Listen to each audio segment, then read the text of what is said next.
नमस्कार फ्रेंड्स, हम लेके आ गए हैं फिजिक्स कक्षा 12 वीडियो लेक्चर नंबर 5। अब तक हमने पिछले वीडियो लेक्चर्स में इलेक्ट्रिसिटी और चार्ज के बारे में पढ़ा। चार्ज की बहुत सारी प्रॉपर्टीज, बहुत सारे गुण वीडियो लेक्चर नंबर 4 में हम डिस्कस कर चुके थे। The rest part of the properties of charge we will discuss in the video lecture number 5। यदि आप सभी वीडियो लेक्चर्स का सही लाभ उठाना चाहते हैं तो history of electricity lecture number 1 से शुरू करके क्रमिक रूप से आप आगे बढ़ते जाएंगे तो शायद आपको बहुत फायदा होगा। ऐसी प्रॉपर्टीज जो पिछले वीडियो लेक्चर में छूट गई थी, वहां से हम स्टार्ट करते हैं। आप सब जानते हैं कि जब हम चालक को चार्ज देते हैं तो वो सारा आवेश चालक के पृष्ठ पर चला जाता है। और यदि हमें कोई पूछता है कि ऐसा क्यों होता है तो उसके लिए हमारे पास एक सॉलिड और अच्छा आंसर होना चाहिए। तो आवेश की अगली प्रॉपर्टी है कि किसी चालक को दिया गया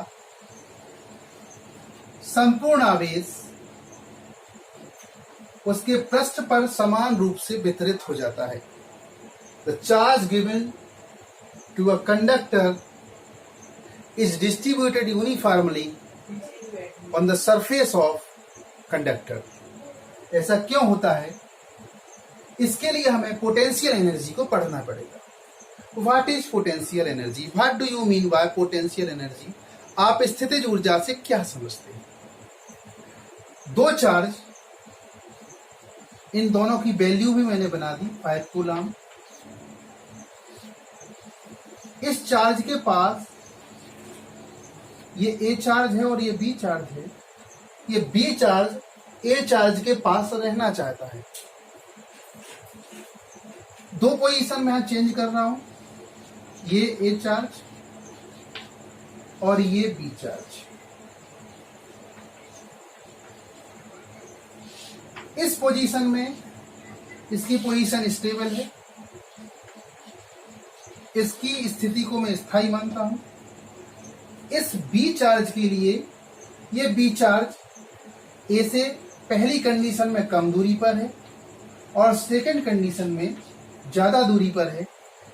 क्या आप बता सकते हैं कि ये चार्ज यहां कंफर्टेबल है कि यहां कंफर्टेबल है? Where is that charge comfortable?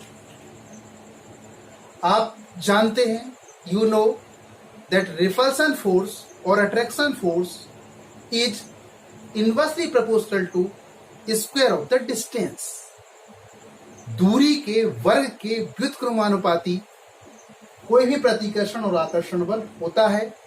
यह आप पिछली क्लासेस में पढ़ चुके हैं।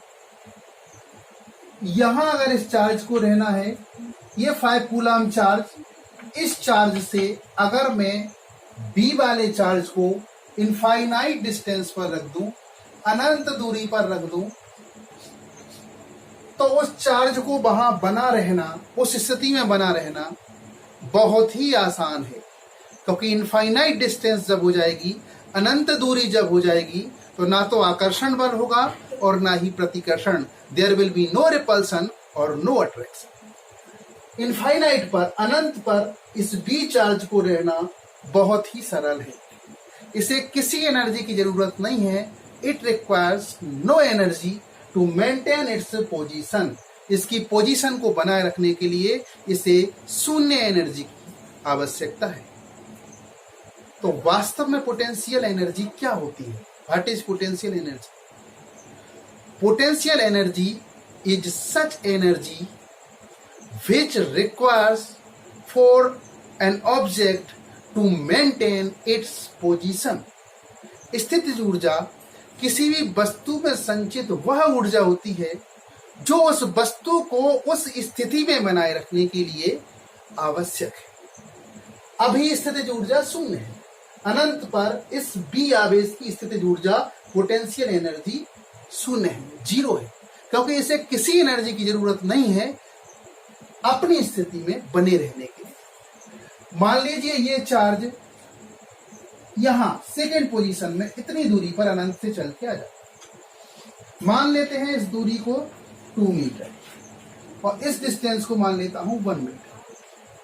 फर्स्ट कंडीशन में, पहली दशा में चार्ज अनंत दूरी पर था। अब दूसरी दशा में 5 कूलाम दूरी पर, 2 मीटर दूरी पर आ गया। जैसे ही अनंत से इस जो आवेश का क्षेत्र है, ये आवेश जहां से प्रतिकर्षण बल लगा सकता है, अनंत पर 0 और अनंत से जरा से चले, जरा से अंदर आए। इस आवेश के इलेक्ट्रिक फील्ड को इतना व्यापक हम मानते हैं कि अनंत से जरा सा कम दूरी पर इसका फील्ड अप्लाई होने लगता है, इसका क्षेत्र लगने लगता है। ये +5 कूलाम का चार्ज जब तक अनंत पर था, ये आवेश उस पर कोई फोर्स नहीं लगा रहा था, लेकिन अनंत से जैसे ही इस आवेश की तरफ बढ़ा, इसने उस पर रिपल्सन फोर्स, प्रतिकर्षण बल लगाना शुरू कर दिया, क्योंकि ये दोनों चार्ज कैसे हैं, पॉजिटिव हैं, और पॉजिटिव पॉजिटिव में रिपल्सन होता है। यहाँ 5 कूलाम का चार्ज था, किसी को मैं यहाँ 2 मीटर दूरी पर लाया हूं। अब आप बताएं, क्या ये चार्ज इस चार्ज को यहां रहने देगा? No, answer is no. This A charge will repel B charge towards infinite. ये चार्ज इससे बोलेगा कि जहां से आए हो वहीं चले जाओ, जहां से आए हो वहां चले जाओ। ये कहां से आए? इनफाइनाइट, मतलब ये इसको पुश करने का प्रयास करेगा, इसको धकेलने का प्रयास करेगा। ये बी चार्ज ढीठ, बी चार्ज नहीं जाना चाहता। ये 5 कूलाम का ए चार्ज इस बी चार्ज को पुश करना चाहता है, लेकिन ये चार्ज जाना नहीं चाहता है। तो फिर इस चार्ज के पास क्या होना चाहिए? कोई मुझे धकेल रहा है और मैं अपनी पोजीशन में खड़ा रहना चाहता हूं, तो मेरे पास इतनी एनर्जी होना चाहिए कि मैं उसके पुश को, उसके धक्के को सहन कर सकूं। इस बी चार्ज के पास इतनी एनर्जी होनी चाहिए कि वो इस ए चार्ज के द्वारा दिए गए पुश को, किए गए रिपल्सन को अपोज कर सके, उसका विरोध कर सके। और यही एनर्जी जो इसके पास होगी वो कहलाएगी पोटेंशियल एनर्जी, स्थितिज ऊर्जा। अब मैं थर्ड पोजीशन पे चलता हूं। ये मैंने फर्स्ट दिया है, लेकिन वास्तव में ये थर्ड पोजीशन है। फर्स्ट ये, सेकंड ये, और ये थर्ड पोजीशन। इस पोजीशन पे जब मैं आता हूं, 5 कूलाम चार्ज को अब 1 मीटर दूर ला रहा हूं। आप बताएं, ये चार्ज इस पर अब ज्यादा फोर्स लगाएगा, इस कंडीशन में, उस कंडीशन में तो 0 लगाएगा। तो जैसे जैसे इस चार्ज से इस चार्ज की डिस्टेंस कम होती जा रही है, as the charges moves closer to each other, what happens? Repulsion force increases, प्रतिकर्षण बल बढ़ता है। अब इस पोजीशन में बने रहने के लिए, थर्ड पोजीशन में बने रहने के लिए, सेकंड पोजीशन के कंपैरिजन में ज्यादा एनर्जी की जरूरत होगी। इसके पास ज्यादा एनर्जी होना चाहिए अगर वो पास में रहना चाहता है, क्योंकि जितने पास जाएगा इसका पुश उतना ही तेज इसको लगेगा। बिल्कुल सिंपल सी बात है। तो जितने पास आना है चार्ज को, उसकी पोटेंशियल एनर्जी उतनी इंक्रीज होगी। अगर प्लस के पास आएगा तो, ये मैं केवल प्लस चार्जेस की बात कर रहा हूं। पोटेंशियल एनर्जी के माइनिंग प्लस और माइनस में बहुत बदलते हैं। तो अभी आप क्लियर करके चले कि इस कूलर बी चार्ज को जितने पास आप लाओगे, उसको उतनी ही एनर्जी की जरूरत होगी, उतनी ही पोटेंशियल की जरूरत होगी अपनी पोजीशन को मेंटेन करने के लिए। और दुनिया का सार्वभौमिक नियम है, यूनिवर्सल ट्रुथ है। फिजिक्स में, बायोलॉजी में, केमिस्ट्री में हमेशा अप्लाई होता है। कोई भी system, any system of the universe tends to get minimum energy. ब्रह्मांड का कोई भी तंत्र अपनी ऊर्जा को न्यूनतम रखने का प्रयास करता है। तो आप बताएं, ये चार्ज यहां रहना चाहेगा, बी चार्ज यहां रहना चाहेगा, यहां रहना चाहेगा, या यहां रहना चाहेगा? उसकी ऊर्जा कम कहां है? इनफाइनाइट पे उसे कोई ऊर्जा की जरूरत नहीं पड़ेगी। इस प्लस का पुशअप उसे झेलना नहीं पड़ेगा। चाहे जैसे पास आएगा, उसको ज्यादा एनर्जी की जरूरत होगी, और ज्यादा एनर्जी में सिस्टम नहीं जाना चाहता। अब वही बात मैंने कहा, ये प्लस प्लस यहां आपस में पास पास रहे, इनमें रिपल्सन बहुत होगा, क्योंकि ये कैसे हैं, पास पास में। तो इनकी पोटेंशियल, इनको यहां रहने के लिए, इस पोजीशन में रहने के लिए ज्यादा एनर्जी की जरूरत है, हाई एनर्जी रिक्वायर्ड, क्योंकि ये पास पास है। तो ये कहां जाएंगे? भागो, दूर दूर भागो। दूर दूर भागे, यहां पहुंच गए। अब मैंने चूंकि यहां सर्किल बनाया हुआ है ये स्फीयर, तो मैं इनकी मैक्सिमम डिस्टेंस ये बना देता हूं। मैक्सिमम डिस्टेंस यही हो सकती है। तो सरफेस पर भी पहुंचे और सरफेस पर भी ऐसे डिस्ट्रीब्यूट हो गए कि इनके बीच डिस्टेंस मैक्सिमम रहे, ताकि इनके बीच प्रतिकर्षण ना हो पाए, रिपल्सन ना हो पाए। अब जाना तो कहां चाहते हैं, ये भी इनफाइनाइट, ये भी इनफाइनाइट, ये भी इनफाइनाइट, क्योंकि इन चार्जों की जो एनर्जी है कब बिल्कुल कम लगेगी, ये प्लस इसको फेंक रहा है बाहर, ये प्लस इसको धकेल रहा है इधर, ये प्लस इसको धकेल रहा है इधर, ये प्लस इसको धकेल रहा है इधर, मतलब ये तीनों प्लस इस प्लस को, हर एक प्लस को 3 प्लस बाहर फेंकने की कोशिश कर रहे हैं। तो जाना तो कहां चाहते हैं, ये हर एक चार्ज इनमें से कहां जाना चाहता है, इनफाइनाइट, क्योंकि उसकी पोटेंशियल एनर्जी सबसे कम वही होगी। इन चार्ज, ये मान लो मैं इस चार्ज की बात करूं तो इस चार्ज को कब ये रिपल्सन फोर्स, प्रतिकर्षण नहीं झेलना पड़ेगा, कब ये इसको परेशान करना बंद करेंगे तीनों, तब ये कहां पहुंच जाएगा, इनफाइनाइट। ऐसे इस चार्ज के साथ हुआ, ये सब इसको धक्का मारेंगे, प्लस प्लस है, कब तक धक्का मारेंगे, जब तक ये प्लस कहां नहीं पहुंच जाए, इनफाइनाइट तक। तो हर चार्ज कहां जाना चाहता है, इनफाइनाइट पे, ताकि उसे कोई पुशअप का विरोध ना करना पड़े, किसी रिपल्सन का विरोध ना करना पड़े, और वो सुकून से अपनी स्थिति को मेंटेन करे, मतलब उसकी पोटेंशियल एनर्जी कैसी हो, मिनिमम, कम से कम हो। ये जाना तो चाहते हैं लेकिन जा क्यों नहीं पा रहे हैं, इसलिए नहीं जा पा रहे हैं कि यहाँ तो क्या है, स्फीयर, ये कंडक्टर के चारों तरफ क्या है, कंडक्टर के चारों तरफ एयर है, हवा, एयर इज इंसुलेटर, हवा को चालक होती है, तो ये चार्ज को अपने में से बहने नहीं देती, तो बेचारे मजबूरी में मैक्सिमम डिस्टेंस पर जितना जा सकते हैं चले जाते हैं। तो फिर आपको क्वेश्चन रहेगा कि चालक को दिया गया सारा आवेश, total charge given to the conductor always stays on the surface of charge, sorry on the surface of object, on the surface of conductor. क्यों? एक लाइन का उत्तर रहेगा कि charges tend to get their minimum potential energy state, आवेश अपनी स्थिति ऊर्जा को न्यूनतम करने का या न्यूनतम रखने का प्रयास करते हैं, अतः चालक को दिया गया संपूर्ण आवेश उसके पृष्ठ पर समान रूप से वितरित हो जाता है। Charges tend to get their minimum potential energy, so the total charge given to the conductor is always uniformly distributed on the surface of conductor. ये चार्ज की अगली प्रॉपर्टी जो आप याद रखेंगे। वहीं अगर मैंने बेड कंडक्टर को चार्ज दे दिया, कुचालक को आवेश दे दिया, तो क्या वो मूव करेगा? नहीं। कुचालक को आप जहां भी आवेश दे दोगे, जहां भी चार्ज दे दोगे, वो वहीं के वहीं सेट होके रह जाए। जहां भी चार्ज दे दोगे वो वहीं के वहीं सेट होके रह जाएगा। मान लीजिए आपने किसी कंडक्टर को भी इतना चार्ज दे दिया, ध्यान रखेंगे आप, ये कंडक्टर है, आपने इतना चार्ज दे दिया इसको कि ये तो इसके चारों तरफ प्लस प्लस होएगा, बेचारे बाहर तो निकल ही नहीं पाएंगे, बाहर तो निकल ही नहीं पाएंगे। आपने बहुत सारा चार्ज, यहाँ सब में चार्ज भरा हुआ है, फिर कहां जाएगा चार्ज? अंदर। आपने इतना ज्यादा इसको चार्ज दे दिया कंडक्टर को भी कि अंदर वॉल्यूम में भी भर गया, और सरफेस पर, पहले तो उन्होंने सरफेस पर आने की कोशिश करी होगी। जब आपने बहुत सारा चार्ज दिया तो पहले चार्ज दूर दूर गए होंगे और उन्होंने सरफेस पर आने की कोशिश करी होगी, लेकिन जब सरफेस पर जगह नहीं बची होगी तो फिर और अंदर, फिर जगह नहीं बची होगी तो और अंदर, फिर जगह नहीं बची होगी तो और अंदर। तो इस चार्ज के अमाउंट पे डिपेंड करेगा। अगर कंडक्टर को भी आप बहुत ज्यादा मात्रा में चार्ज दे देते हो तो चूंकि सरफेस के बाहर तो वो निकल ही नहीं सकता, जाना तो चाहता है इनफाइनाइट, लेकिन निकल नहीं सकता है सरफेस के बाहर, क्योंकि एयर इंसुलेटर है। बहुत अधिक चार्ज जब हो जाता है तो स्पार्क भी प्रोड्यूस हो जाता है, एयर में से ही फ्लो हो जाता है। तो वैसे बेड कंडक्टर को आप जब चार्ज देते हो तो वो पूरे वॉल्यूम में स्प्रेड होता है, पूरे वॉल्यूम, क्योंकि जहां आप चार्ज रख दोगे वहीं चार्ज जम जाएगा। लेकिन जब कंडक्टर को नॉर्मल कंडीशन में आप चार्ज देते हो चालक को, तो वो अंदर नहीं रहता, वो कहां पहुंच जाता है? सरफेस पर, जब तक कि चार्ज का अमाउंट बहुत ज्यादा, बहुत अधिक ना हो जाए। इसलिए चार्ज डिस्ट्रीब्यूशन कितने टाइप का होता है ये आपको ध्यान रखना पड़ेगा चार्ज की प्रॉपर्टीज में। तो अगली प्रॉपर्टीज आप याद रखेंगे कि चालक को दिया गया संपूर्ण आवेश उसके पृष्ठ पर सम्मित रूप से वितरित हो जाता है, और कुचालक को दिया गया आवेश उसके पूरे वॉल्यूम में, क्योंकि अंदर से भी वो बाहर जा नहीं सकता, पूरे वॉल्यूम में डिस्ट्रीब्यूट हो जाता है।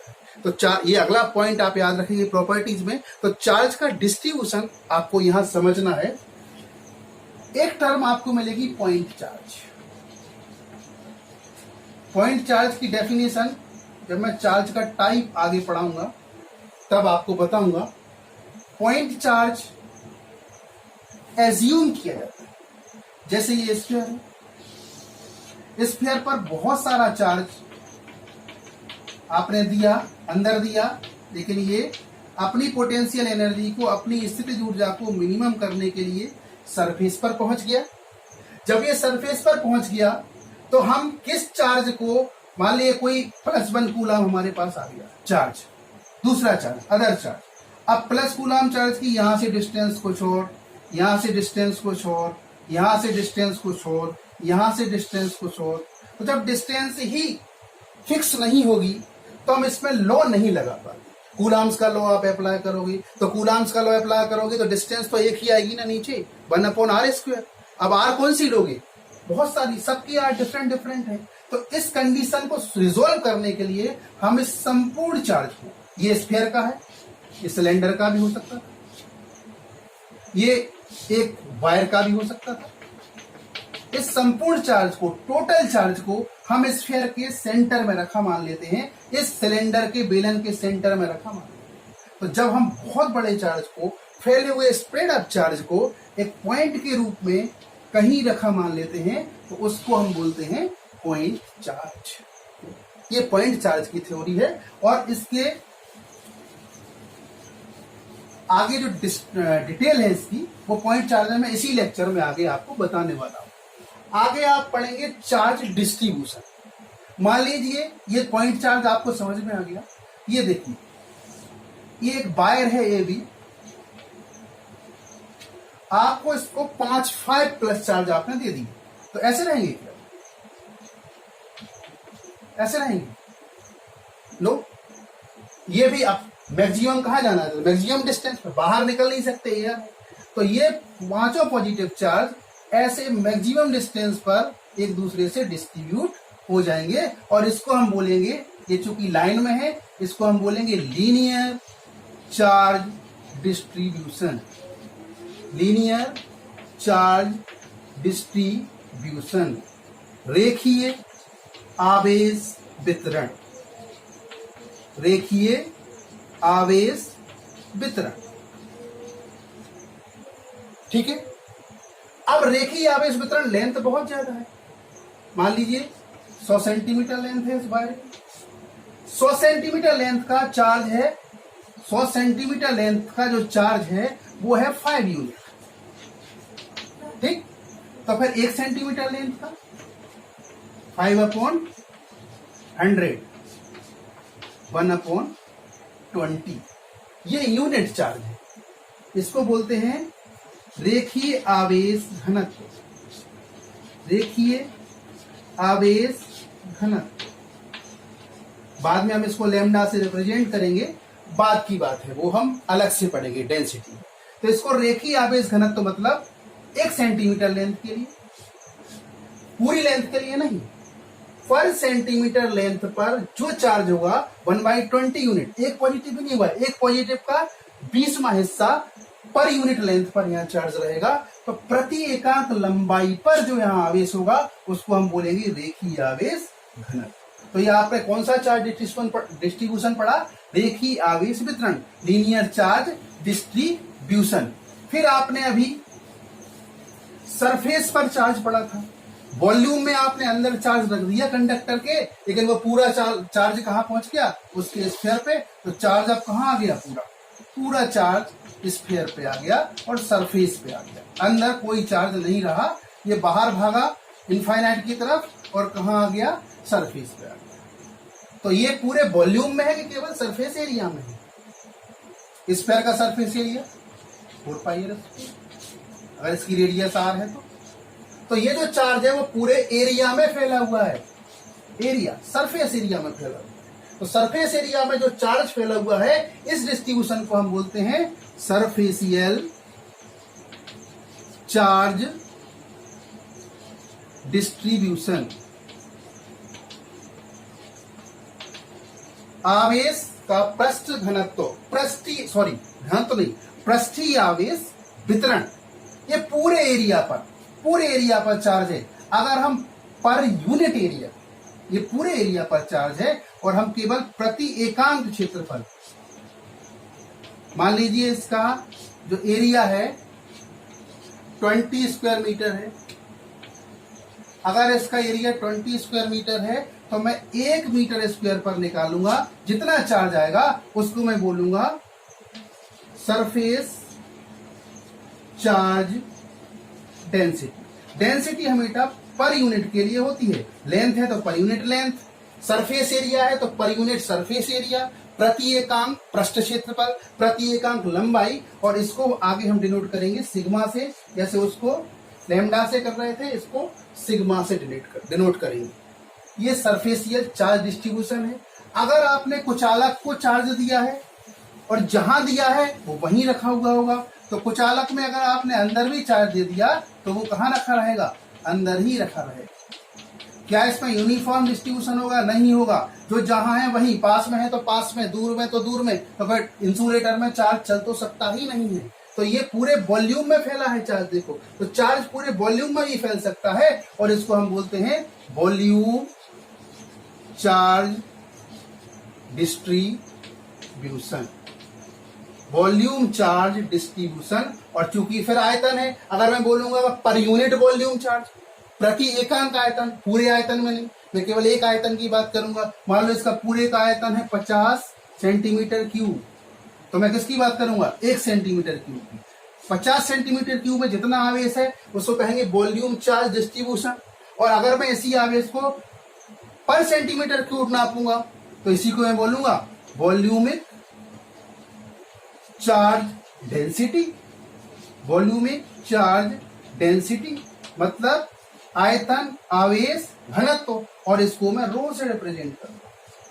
प्रति एकांक लंबाई आवेश घनत्व लैम्डा, प्रति एकांक लंबाई प्रति एकांक पृष्ठीय क्षेत्रफल आवेश घनत्व सिग्मा, प्रति एकांक आयतन या वॉल्यूमिक चार्ज डेंसिटी आयतन आवेश घनत्व रो। तो आपको अगली चार्ज की प्रॉपर्टी याद रखनी पड़ेगी कि charge may be point charge, may be linear distributed charge, may be surfacial distributed charge और may be volumic distributed charge।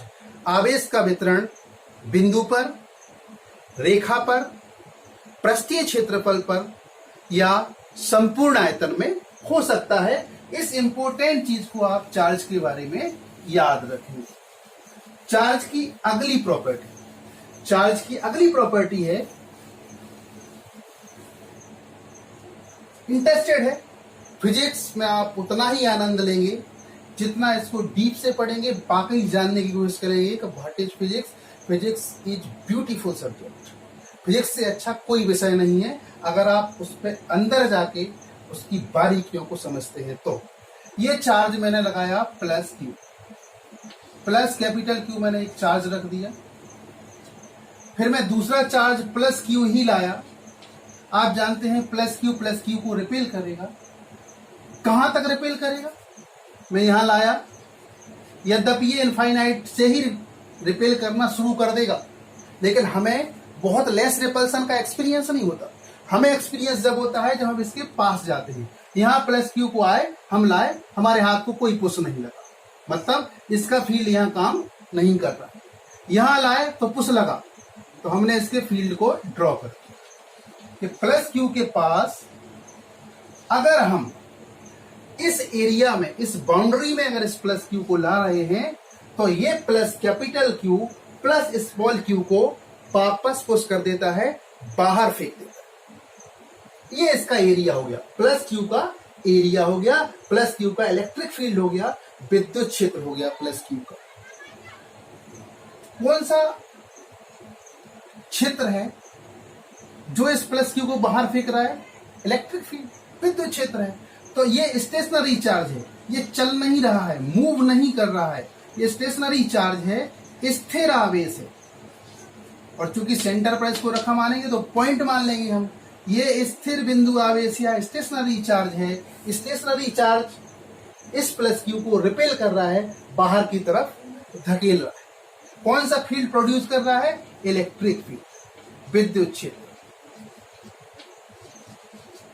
एक चुंबक लाइए, मैग्नेटिक नीडल को इसके पास लाए, कुछ नहीं हो रहा, यहां लाए, कुछ भी नहीं। मतलब मैग्नेटिक नीडल अगर डिफ्लेक्ट नहीं हो रही है, चुंबकीय सुई उत्तर दक्षिण दिशा में नहीं ठहर रही है, इसका अर्थ है magnetic field does not exist, चुंबकीय क्षेत्र नहीं है। अब इस आवेश को मूव करो, इस प्लस क्यू चार्ज को मूव कराओ। मैं एक कंडक्टर ले रहा हूं, एक एंड ये ए बी, और मैं इस प्लस क्यू चार्ज को मूव करा दे रहा हूं। और मूव कराने में भी मैंने कंडीशन जोड़ी कि इसको मैं सेम वेलोसिटी से मूव कराऊंगा। मान लो इसकी वेलोसिटी ऊपर की तरफ 2 मीटर पर सेकंड है और ये चेंज नहीं हो रही है, एक सी वेलोसिटी से चार्ज ऊपर जा रहा है। जब चार्ज मूव करता है तो वही की वही घटना हम दोहराएंगे, वापस दोहराएंगे। इसने भी अपना एक फील्ड बनाया, इसने अपना एक फील्ड बनाया होगा, ये लीनियर चार्ज हो गया, प्लस क्यू घूम रहा है पूरा चार्ज। इस प्लस क्यू को मैं यहां लाया, पुशअप लगा, धक्का लगा, प्लस क्यू बाहर चला। ये चार्ज को धक्का कौन मारेगा, कौन सा फील्ड, इलेक्ट्रिक फील्ड, विद्युत क्षेत्र। इसका मतलब इस घूमते हुए चार्ज ने जो सेम वेलोसिटी से मूव कर रहा था, इलेक्ट्रिक फील्ड जनरेट कर दिया, इसने विद्युत क्षेत्र भी बना दिया। स्टेशनरी चार्ज ने भी विद्युत क्षेत्र को प्रोड्यूस किया था। Moving charge with same velocity, समान वेग से घूमते हुए चार्ज ने भी विद्युत क्षेत्र को प्रोड्यूस कर दिया, दोनों ने कर दिया। अब यहां मैग्नेटिक नीडल लाए, मैग्नेटिक नीडल लाए तो ये मैग्नेटिक नीडल डिफ्लेक्टेड हो गई। ये मैग्नेटिक नीडल का deflection of magnetic needle proves that there will be magnetic field. अगर चुंबकीय सुई का विक्षेपण होता है तो यह प्रकट करता है, सिद्ध करता है कि यहां चुंबकीय क्षेत्र उत्पन्न हो गया। मतलब जब चार्ज स्टेशनरी था तो उसने केवल इलेक्ट्रिक फील्ड प्रोड्यूस किया था। जब चार्ज मूव कर रहा है लेकिन सेम वेलोसिटी, अगर सेम वेलोसिटी से मूव कर रहा है तो फिर उसने इलेक्ट्रिक फील्ड भी प्रोड्यूस किया और मैग्नेटिक फील्ड भी प्रोड्यूस किया। चलिए अब इस चार्ज की आप वेलोसिटी बदल दीजिए। ये चार्ज कुछ दूरी तक चला 2 मीटर पर सेकेंड, फिर बढ़ के हो गया 3 मीटर पर सेकेंड, फिर बढ़ के हो गया 5 मीटर पर सेकेंड। वेलोसिटी चेंज हो रही। जब वेलोसिटी चेंज होती है तो उसको क्या बोलते हैं, एक्सीलरेशन, त्वरण। ये चार्ज नॉन यूनिफॉर्म वेलोसिटी से मूव किया, असमान वेग से चार्ज ने गति की और उसका त्वरण उत्पन्न हुआ, उसका वेग बदला और त्वरण उत्पन्न हुआ। और जैसे ही त्वरण उत्पन्न हुआ तो एक और घटना देखी गई, इसने इलेक्ट्रिक फील्ड तो प्रोड्यूस किया ही, मैग्नेटिक फील्ड तो प्रोड्यूस किया ही, इलेक्ट्रोमैग्नेटिक वेव भी प्रोड्यूस कर दी, विद्युत चुंबकीय तरंग भी इसने उत्पन्न कर दी। क्योंकि इस चार्ज की जो एनर्जी थी वो लूज हो गई, एनर्जी खो दी इस चार्ज ने। जब तक ये इलेक्ट्रिक फील्ड बना रहा था इसने एनर्जी को नहीं खोया। जब ये इलेक्ट्रिक और मैग्नेटिक दोनों फील्ड बना रहा था, सेम वेलोसिटी से मूव किया, तब भी इसने एनर्जी को नहीं खोया। लेकिन जब ये एक्सीलरेटेड मोशन में था, जब एक्सीलरेटेड मोशन में था तो एक्सीलरेटेड मोशन में क्या होता है, ऑसिलेशन होता है, दोलन होता है। मतलब ऊपर, फिर मीन पोजीशन, फिर नीचे उतना ही, फिर वापस मीन पोजीशन में। इस तरह से ऑसिलेशन शुरू कर दिया। ऑसिलेशन कब शुरू होंगे, और ऑसिलेशन केवल तब शुरू होंगे जब ये plus Q charge accelerated motion करेगा, वेग को बदल कर गति करेगा। तब जब दोलन होंगे, तो दोलन होते हैं तो विद्युत चुंबकीय तरंग उत्पन्न होती है। देखिए आप, ये मीन पोजीशन है चार्ज की, ऊपर गया, फिर लौट के वापस आया वहीं के वहीं, आधा चक्कर हो गया, फिर नीचे गया और फिर लौट के वहीं के वहीं वापस आया। ये इसकी ऑसिलेशन है। ऊपर जाना जैसे पेंडुलम होता है, फिर मीन पोजीशन में, फिर नीचे आना, फिर वापस मीन पोजीशन में। देखा वेव कैसे बनती है। ये चार्ज क्यू चार्ज वेग बढ़ा के यहां से गुजरेगा तो इसका वेग मैक्सिमम होता है जब वो मीन पोजीशन से निकलता है। आपने सिंपल हार्मोनिक मोशन में पढ़ा होगा, यहाँ धीमे धीमे ऊपर जाएगा तो इसकी वेलोसिटी कम होती जाएगी, यहाँ वेलोसिटी 0 हो जाएगी। जब 0 हो जाएगी तो ये आगे नहीं जा पाएगा, वापस लौटने लगेगा और इसकी वेलोसिटी फिर बढ़ने लगेगी, यहाँ आके फिर मैक्सिमम हो जाएगी, फिर मैक्सिमम वेलोसिटी से निकलेगा, नीचे आएगा, फिर यहाँ आके वेलोसिटी 0, वापस वेलोसिटी बढ़ा के यहाँ फिर मैक्सिमम हो जाएगा। इस तरह से आपने सिंपल हार्मोनिक मोशन पढ़ी। देखिए ये चार्ज ऊपर गया, पहुंच गया ऊपर, फिर नीचे आया, आ गया, अब नीचे की तरफ यहाँ आया, यहां तक आ गया, फिर वापस में पोजीशन में लौटा, फिर अगला चक्कर। ये क्या है? ये वेव है, ईएमवी। जब चार्ज ऑसिलेशन करता है, दोलन करता है जब आवेश, और दोलन कब करता है? जब चार्ज घूम रहा होता है और उसकी वेलोसिटी में चेंज हो रहा होता है, उसमें त्वरण हो या मंदन हो। If moving charge have acceleration और retardation with non-uniform velocity, then it will oscillate, and during the oscillation it will produce EMV, electromagnetic radiation, electromagnetic wave,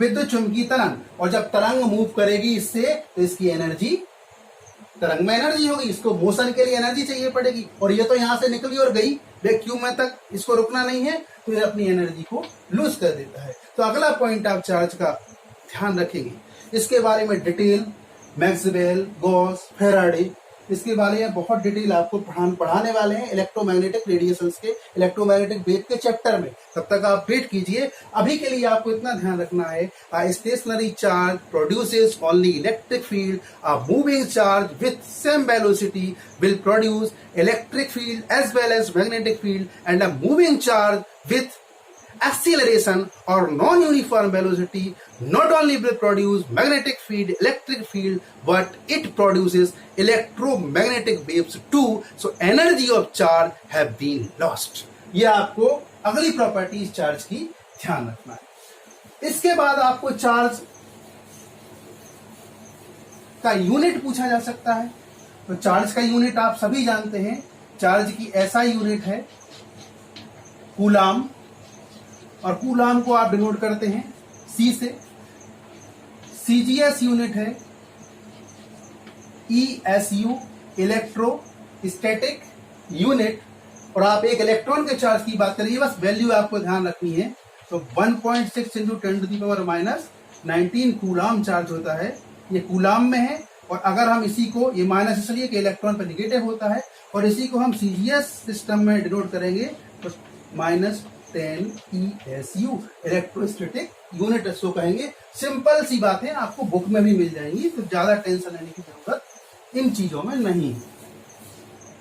अब आप चार्ज स्केलर क्वांटिटी है कि वेक्टर क्वांटिटी है?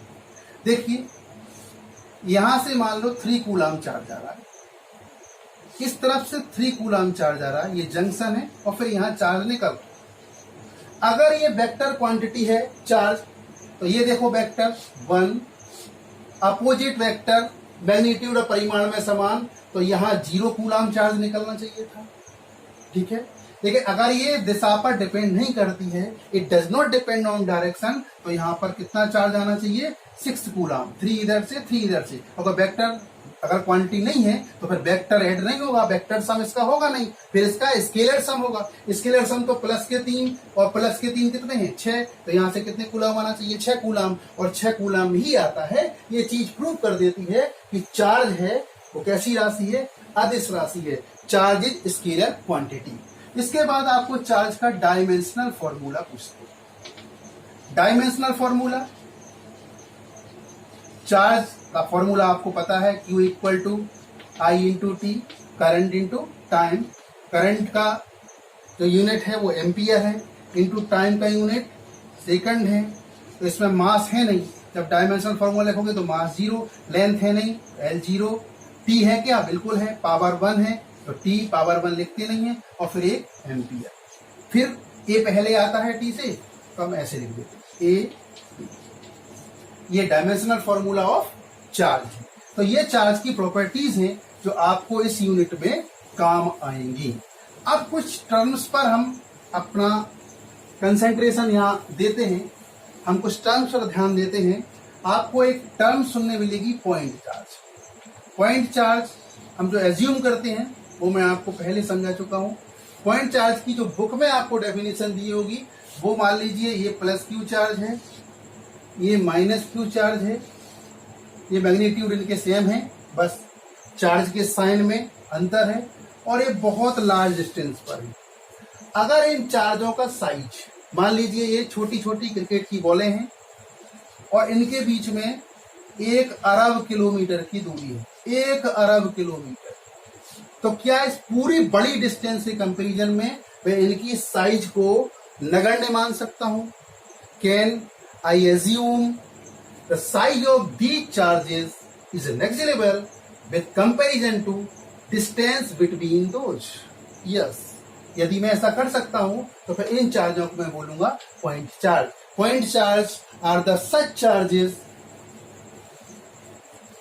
whose size can be assumed या can be neglected in comparison of distance between them। ये point charges है। और एक पॉइंट चार्ज का छोटा सा कॉन्सेप्ट है वो मैं पहले बता चुका हूं। सेकेंड नंबर आपको आएगा स्टेशनरी चार्ज। स्टेशनरी चार्ज इन सबका जब कूलाम का लॉ पढ़ेंगे हम अगले लेक्चर में तो सबका यूज होने वाला है। स्टेशनरी चार्ज ऐसा चार्ज जो घूमता नहीं है। क्यों? मान लीजिए आप प्लस क्यू और माइनस क्यू के बीच में अट्रैक्शन फोर्स को कंपेयर कर रहे हैं, अट्रैक्शन फोर्स को निकालना चाहते हैं। अब ये प्लस क्यू चल गया, माइनस क्यू चल गया, क्या बदल गई? डिस्टेंस बदल गई, तो आपका कूलाम का लॉ लागू होगा ही नहीं। Coulomb's law may not be applied on that system if the charges are moving. तो चार्ज आपको कैसे रखना है? स्टेशनरी। मतलब स्टेशनरी चार्ज का अर्थ ये है कि ऐसा चार्ज जो अपनी पोजीशन पर जम जाएगा, मूव नहीं करेगा। Non movable charge is known as stationary charge. Third, आपको चार्ज का टाइप यहां सुनाई देगा, सोर्स चार्ज। और चौथा, टेस्ट चार्ज। सोर्स चार्ज क्या होगा? मान लीजिए हम एक चार्ज से इलेक्ट्रिक फील्ड प्रोड्यूस कर रहे हैं। ये प्लस क्यू चार्ज है और इससे हम इलेक्ट्रिक फील्ड प्रोड्यूस कर रहे हैं। इस इलेक्ट्रिक फील्ड में हम एक अदर चार्ज को, जिसको मैं बोले दे रहा हूं क्यू, और क्यू के नीचे छोटा सा शून्य लगा देता हूं, एक Q0 चार्ज को लाना चाहता हूं। तो ये चार्ज इलेक्ट्रिक फील्ड प्रोड्यूस कर रहा है।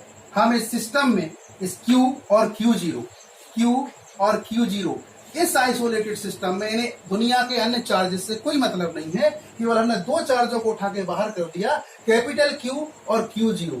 इन दो चार्जेस के सिस्टम में ऐसा कौन सा चार्ज है जो इलेक्ट्रिक फील्ड को जनरेट कर रहा है? The charge which will produce electric field or which makes its own field is called as source charge। स्रोत आवेश वह आवेश है जो अपने खुद का विद्युत क्षेत्र उत्पन्न करता है। फिर ये क्या है? Q0, ये टेस्ट चार्ज है।